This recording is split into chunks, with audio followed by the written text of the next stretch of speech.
नमस्कार। स्वागत है आपका हमारे चैनल जीएस स्टडी 94 में। और दोस्तों महेश, तो दोस्तों सबसे पहले बता दें, यहाँ पर दैनिक जागरण और जनसत्ता का जो राष्ट्रीय संस्करण का जो एडिटोरियल होता है उसके बारे में यहाँ पर विचार विमर्श करते हैं और चीज़ों को बताते हैं। तो चलते हैं आगे। आज का जो विषय है बाढ़, विनाश और सवाल, और इसे लिखा अतुल कनक जी ने। तो बाढ़ की वजह से जो तमाम तरह की नुकसान हो रहे हैं और जो शासन और प्रशासन से बार बार देश की जनता सवाल पूछ रही है, क्या ये जो समस्या है इसका कभी समाधान हो पाएगा? आखिर ये लोग इन क्षेत्रों की उपेक्षा का शिकार क्यों रखा गया? ऐसे तमाम तरह के आज सवालों का जवाब इस एडिटोरियल में दिया जाएगा और ये लेख बहुत ही महत्वपूर्ण होने वाला है। तो अच्छे से बने रहिएगा आप लोग। चलते हैं आगे। और एक जन है, अभी 3 घंटे पहले उनका मैसेज आता है कि सर मुझे जनसत्ता का एडिटोरियल चाहिए आज का। तो आप जाकर जो मेरा चैनल है टेलीग्राम पे जीएस स्टडी 94 के नाम से, मैंने वहाँ पे आपके लिए स्पेशली जनसत्ता का आज डाल दिया है। चूँकि ऐसा नहीं करना चाहिए, कॉपीराइट का मामला आ जाता है। फिर भी आपको बहुत ज़्यादा आवश्यकता थी, इसलिए मैं आपको सेंड कर चुका हूँ। तो चलते हैं अब आगे। मानसून शुरू होने के कुछ दिन बाद ही असम, उत्तर प्रदेश और बिहार के कई शहर बाढ़ में डूब से अस्त व्यस्त हो गए। उधर हर बार की तरह इस बार भी मुंबई और दिल्ली जैसे शहर सामान्य बरसात के बाद ही बार बार जलमग्नता की स्थिति में फंसते दिखाई दिए। जिन शहरों में बाढ़ ने जीवन को अस्त व्यस्त किया, उन शहरों के निवासी कहते दिखे कि नदी का पानी उनके घरों में घुस गया। लेकिन क्या यह सच है? विकास की दौड़ में शामिल आदमी के मन में जमीन की भूख इस तरह बढ़ी कि उसे जहां मौका मिला वहीं उसने जमीन पर कब्जा कर लिया। इस भूख से नदियों के किनारे भी अछूते नहीं रहे। जानते हैं, जहां कहीं भी नदियां होती हैं उनके 100 से 200 मीटर निर्माण संबंधी जो गतिविधियां होती हैं उस पर रोक लगाई गई हैं। ये स्टेट गवर्नमेंट या कहें जो सेंट्रल गवर्नमेंट का ऑर्डर है, पर इसे कौन मानता है? आजमगढ़ में एक नदी है, ठीक है, तो उस नदी के इर्द गिर्द इतने सारे मकान खड़े हो गए हैं कि अभी प्रशासन ने, जो वहाँ का स्थानीय प्रशासन था, जब इस तरह की समस्याएं उसने देखा कि बारिश के मौसम में किस प्रकार से वो लोग डूब जाते हैं और बाद में कहते हैं भैया हम डूब रहे हैं। तो जब उसका जांच किया गया तो पाया गया कि जहाँ पर निर्माण संबंधी जो कार्य था पूरी तरह से प्रतिबंधित था और पूरा जो ज़मीन का दायरा था वो सरकार के अंतर्गत आता था। उन ज़मीनों पर दोस्तों बता दें अवैध कब्जा कर दिया गया या बड़े बड़े बिल्डरों के माध्यम से उस ज़मीन को बेच दिया गया वहाँ के स्थानीय प्रशासन के साठगांठ से। उसके बाद वहाँ पे मकान बनाए गए। तो ये गलतियाँ हर जगह की जा रही हैं। लोग विकास की दौड़ में इतने अंधे हो चुके हैं कि वो भूल चुके हैं कि कहाँ पे निर्माण करना चाहिए, कहाँ पे नहीं करना चाहिए। आप कभी कभार किसी गांव में जाते होंगे या बड़े बड़े शहरों में जब भ्रमण करते होंगे, कुछ ऐसे कस्बे, कुछ ऐसे गांव आपको मिलते होंगे जहाँ पे जो वहाँ के रास्ते होंगे बहुत ही दुर्गम, बहुत ही संकीर्ण। कोई अपना वहाँ पे जो घर का द्वार है वहाँ पे तक बढ़ा देगा, रोड तक। तो कहीं आप देखते होंगे कि जो नाला है उसे प्रतिबंधित कर दिया जाता है, वहाँ पे कुछ निर्माण खड़ा कर दिया जाता है, जिस वजह से तमाम तरह की अव्यवस्थाएं जन्म लेने लगती हैं, तमाम तरह के रोग वहाँ से पनपने लगते हैं। तो कभी कभार कुछ क्षेत्रों में जो गलतियाँ हम लोग करते हैं उसी गलतियों के कारण दोस्तों ये सिचुएशन इतना क्रिटिकल हो जाती है। सोचिए, मुंबई और दिल्ली में निर्माण के नाम पर जिस तरह से अव्यवस्थाएं फैलाई जा रही हैं, जिस तरह से वहाँ पे बड़े बड़े भवन तैयार किए जा रहे हैं। मुंबई की तो वो स्थिति की दोस्तों जहाँ पे सॉलिड सही नहीं है, मतलब ज़मीन सही नहीं है कि आप यहाँ पर खेती कर सकते हैं, छोटे मोटे कार्य कर सकते हैं, पर यहाँ पे लैंड एक्विजिशन का कार्य नहीं कर सकते हैं, बिल्डिंगें नहीं खड़ा कर सकते हैं, इंफ्रास्ट्रक्चर डेवलप नहीं कर सकते, क्योंकि वहाँ की जो ज़मीनें हैं उस योग्य नहीं है कि आप वहाँ पर इमारत खड़ी कर सकें। फिर भी लोग स्थानीय प्रशासन के माध्यम से सांठ-गांठ करके पैसा देके बिल्डिंगें बड़ी बड़ी खड़ा कर दिए, बड़े बड़े टावर। उसके बाद जानते हैं वहाँ पे क्या होता है? बारिश के मौसम में भैया 50 महला बिल्डिंग ढह गई, गिर गई। तो ये भी जांच का विषय होना चाहिए कि ये जो अप्रूवल देता है कौन लोग हैं। तो देखिए, बनने से पहले यदि आपका सर्विलांस, आपकी देखरेख अच्छी होगी तो ऐसी कई सारी व्यवस्थाएं जो जन्म लेने के कगार पे हैं वो जन्म नहीं लेंगी। उस समस्या का समाधान हो जाएगा। अन्यथा दोस्तों इसी तरह से अगर अव्यवस्थित तरीके से निर्माण संबंधी कार्य अगर संचालित होता रहा तो भारत जैसे देश में तमाम तरह की समस्याएं फैल सकती हैं। बड़े हो चुके या बड़े हो रहे किसी भी शहर की बसावट यदि नदी के किनारे, तो उस नदी का कोई भी तट शायद ही ऐसा बचा होगा जिसके सहारे कच्चे पक्के मकानों की बस्ती नहीं खड़ी हो गई हो। अब नदी के आंगन तक तो हमने अपने स्वार्थों के डेरे तान लिए और शिकायत यह करते हैं कि पानी की जरा सी आवक बढ़ने पर नदी हमारे घरों में घुस आता है। क्या किसी भी दृष्टि से इस शिकायत को तर्कसंगत कहा जा सकता है? मैं आपको बता दूं, मैं इलाहाबाद में रहता हूं। जब स्टडी के लिए, अभी तो कोरोना काल चल रहा है इसलिए घर हूँ, नहीं तो हम इलाहाबाद में जब वहाँ पे हॉस्टल में रहते हैं तो कभी कभार हम जब लोग घूमने जाते हैं नदी किनारे, तो मैं देखता हूँ कि नदी के किनारे छोड़ दिए, नदी के अंदर तक, जानते हैं पहले की अपेक्षा अब जो है नदियों का जो बहाव है उसमें कमी आई है। पहले जितना नदियाँ भरी हुआ करती थीं अब उतना नहीं भरती हैं, क्योंकि तमाम तरह के बांध बना लिए गए हैं, तमाम तरह की रुकावटें पैदा कर दी गई हैं मानव हस्तक्षेप के कारण। तो दोस्तों मैं देखता हूँ दारागंज एक इलाका है, दारागंज में जब बारिश का मौसम आता है ना तो वहाँ पे दूसरी मंजिले तक पानी चढ़ जाता है और लोग भागने लगते हैं, कोई छत पे खाना बनाता वहीं पे रहते हैं। तो ये गलतियाँ हम ही लोगों ने तो की है। जहाँ 100 से 200 मीटर तक कुछ निर्माण नहीं करना चाहिए, आप नदी के अंदर जाके पिलर पे घर बनवा लिए हैं तो समस्याएं तो जन्म लेंगी ही। उधर विकास के क्रम में नगर नियोजन के आवश्यक तत्वों का तक को भुला दिया गया। पानी को अपने निकास के लिए समुचित मार्ग चाहिए, लेकिन अधिकांश शहरों में पानी के निकास के मार्ग में ही इमारतें खड़ी कर दी गई। अब ऐसे में पानी बिफरे नहीं तो क्या करे? पुरानी कहावत है कि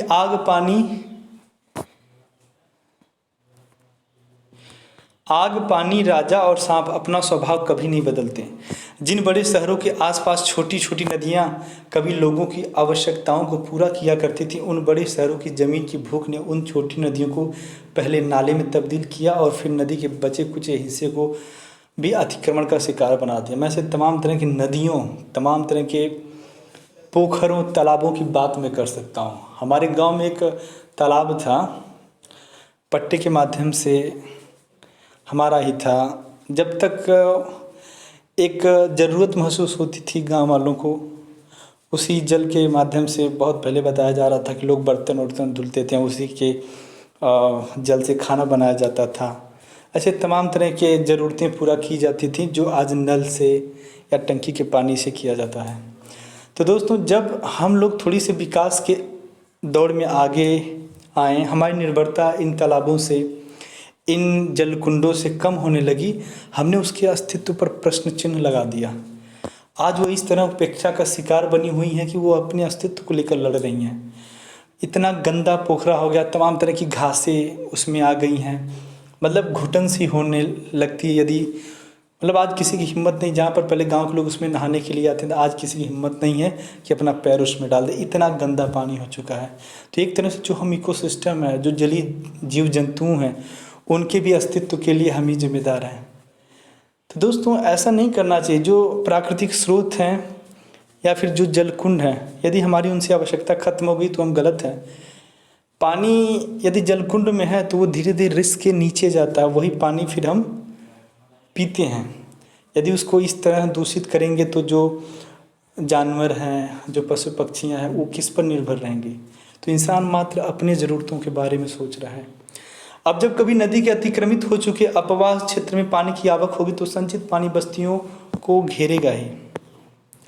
ऐसा सौतेला बर्ताव केवल नदियों के साथ ही हुआ हो, ऐसा नहीं है। विकास के नाम पर मची आपाधापी में मनुष्य ने पुराने तालाबों, झीलों, जोहड़ों, कुंडों और कुओं तक को पाट कर उन पर कोई दुकान या रिहायशी इमारत खड़ी कर दी। गोया आने वाले समय में मनुष्य अपनी प्यास ईंट और सीमेंट की दीवारों के माध्यम से बुझा लेगा। राजस्थान की मध्य प्रदेश की सीमा से लगने वाला एक कस्बा है बकानी। बकानी कस्बे में प्रवेश करते ही मुख्य बाजार में एक बावड़ी कुछ दशक पहले तक सबका मन आकर्षित कर लेती थी, लेकिन अब इस बावड़ी के ऊपर कुछ दुकानें बना दी गई हैं। बावड़ी की सीढ़ियों पर एक छोटा सा दरवाज़ा है जिस पर हमेशा ताला लगा रहता है। बावड़ी में कस्बे की गंदगी डाली जाती है इसलिए कि कोई सहज ही इस बावड़ी में प्रवेश न करे। यह अफवाह उड़ा दी गई कि बावड़ी में जिन्न हैं। कुछ जासूसी उपन्यासों में ऐसा कथानक आता है कि कुछ असामाजिक तत्व किसी पुराने किले पर कब्जा करने के लिए उस किले के अस्तित्व को भूत प्रेत या जिन्न की कल्पनाओं से जोड़ देते थे, जिससे आम आदमी भयभीत हो जाने की हिम्मत न करे और अफवाह फैलने वालों को अपनी मनमर्जी करने का मौका मिल जाए। कोचिंग केंद्र के लिए देश भर में चर्चित कोटा शहर में एक प्राचीन बावड़ी को इसी तरह जिन्न की बावड़ी कहकर उस पर कुछ लोगों ने लगभग कब्जा कर लिया। कोटा शहर ने तो प्राचीन जल स्रोतों के साथ खिलवाड़ का एक पूरा सिलसिला देखा है। यह शहर हड़ौती के पठार के सबसे निचले हिस्से में बसा है। पठार के ऊपरी हिस्से में बरसने वाला पानी तेजी से नीचे की ओर आता था और बस्तियों को नुकसान पहुंचाता था। सन 1326 में बूंदी के राजकुमार धीरदेव ने इस पठार पर 13 तालाब बनवाए। उन दिनों कोटा बूंदी रियासत के अधीन हुआ करता था। ये तालाब न केवल पठार पर तेजी से नीचे की ओर दौड़ते पानी का वेग थाम लिया करते थे, बल्कि वर्षा जल को संचित करके अपने आसपास की बस्तियों के निवासियों को साल भर तक जरूरत का जल भी उपलब्ध कराया करते थे। इतना ही नहीं, ये प्राचीन जलाशय भूगर्भी का मतलब जो धरती के अंदर जो जल है, जल का स्तर कायम रखने में महत्वपूर्ण भूमिका अदा करते थे। लेकिन आज़ादी के बाद कोटा में विकास के नाम पर किसी तालाब को पाट कर रेलवे स्टेशन में बदल दिया गया, तो किसी तालाब पर बहुमंजिला बाजार खड़ा कर दिया गया, तो कहीं तालाब में बस्तियां बसा दी गई। इस अनियोजित नगर नियोजन का परिणाम यह हुआ कि बरसों तक मामूली बारिश के बाद ही कोटा में बाढ़ के हालात बनते रहे। बाद में प्रशासन ने शहर को बाढ़ से बचाने के लिए पानी की धारा मोड़ने का उपाय किया, जिसमें पठार के ऊपरी हिस्से में बरसने वाले पानी को शहर में घुसने के पहले ही चंबल नदी में प्रवाहित कर दिया जाता है। इससे शहर बार बार आने वाली बाढ़ की मुसीबतों से तो बच गया, लेकिन अब नया संकट पैदा हो गया। तो देख रहे हैं किस प्रकार से मानवीय हस्तक्षेप के कारण आज जो कई जगहों पर जो बाढ़ की समस्या बनी हुई है, पहले वहाँ पे बाढ़ नहीं आया करता था, क्योंकि उस नगर को, उस शहर को, उस बस्ती को इतनी सुनियोजित तरीके से व्यवस्थित किया गया था। पर मानव हस्तक्षेप के कारण दोस्तों जो समाधान था उसे समस्या में बदल दिया गया। आज वही कारण है कि लोग बाढ़ की तमाम तरह के संकटों से जूझ रहे हैं। तालाब भूजल स्तर को बनाए रखने में महत्वपूर्ण भूमिका निभाया करते थे, लेकिन जब ऊपर की ओर बरसने वाला पानी शहर में प्रविष्ट ही नहीं होता तो भूगर्भीय जल के स्तर को बचाए रखने की तो बात दूर, धरती की प्यास बुझाने का पर्याप्त इंतजाम कैसे हो। इसका परिणाम यह हुआ कि चंबल के किनारे बसे होने के बावजूद भूजल की दृष्टि से शहर की अधिकांश बस्तियां डार्क जोन में चली गईं। रही सही कसर 1970 के दशक में उन योजनाओं ने पूरी कर दी जिनके तहत बड़ी संख्या में नलकूप खोदे गए, धरती की गोद से पानी उलीचने का इंतजाम हो गया, लेकिन उसके स्तर को बनाए रखने के इंतजामों का गला घोंट दिया गया। ऐसे में आने वाले दिन कितने संकट वाले हो सकते हैं, इसका अनुमान लगाना कठिन नहीं है। पानी जीवन की बुनियादी ज़रूरतों में एक है। रहीम ने इसलिए कहा था, रहीमन पानी राखिए बिन पानी सब सून। लेकिन हमने इस बात के मर्म को नहीं समझा। पानी की मानव जीवन उपयोगिता के कारण ही इसे इतना महत्व दिया गया कि इसके बिना कोई पूजा संपन्न नहीं होने की बात कही गई। पानी का महत्व रेखांकित करने के लिए ही उस देवता का निवास पानी में माना गया जिसे सृष्टि का पालन करता कहा जाता है। पुराणों में भी कही गई इन बातों का प्रतीकात्मक अर्थ समझना आवश्यक है। कृष्ण ने तो यहाँ तक कहा कि पानी और वाणी का दुरुपयोग नहीं करना चाहिए, लेकिन हमने न नारायण के नारा पानी का एक पर्याय में रहने के प्रतीकात्मक अर्थ को आत्मसात किया और न पानी के दुरुपयोग से जुड़े पाप के मिथक को समझने की कोशिश की। पानी के लिए मनुष्य प्रकृति पर निर्भर है, क्योंकि पानी का रासायनिक सूत्र जानने के बावजूद प्रयोगशालाओं में मानव उपयोग के लिए वांछित जल का निर्माण नहीं किया जा सकता। ऐसे में आवश्यकता इस बात की है कि पानी की मर्यादा का सम्मान किया जाए और बरसात के जल का समुचित संग्रहण किया जाए।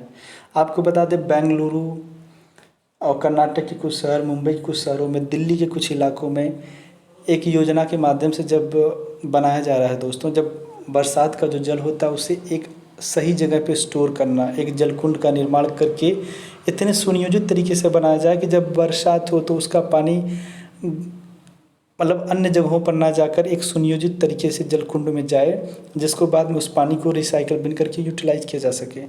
अगर पानी की मर्यादा का सम्मान नहीं किया तो पानी की ऐसी कोई व्यवस्था नहीं कि वह अपनी सीमाओं को लांघने में संकोच करे। तब बारिश के दिनों में नदियाँ यदि बाढ़ की स्थिति उत्पन्न करके सब कुछ तहस नहस करने पर आमदा हो जाए तो शिकायत क्यों। तो दोस्तों आज के लिए इतना ही। नमस्कार, धन्यवाद।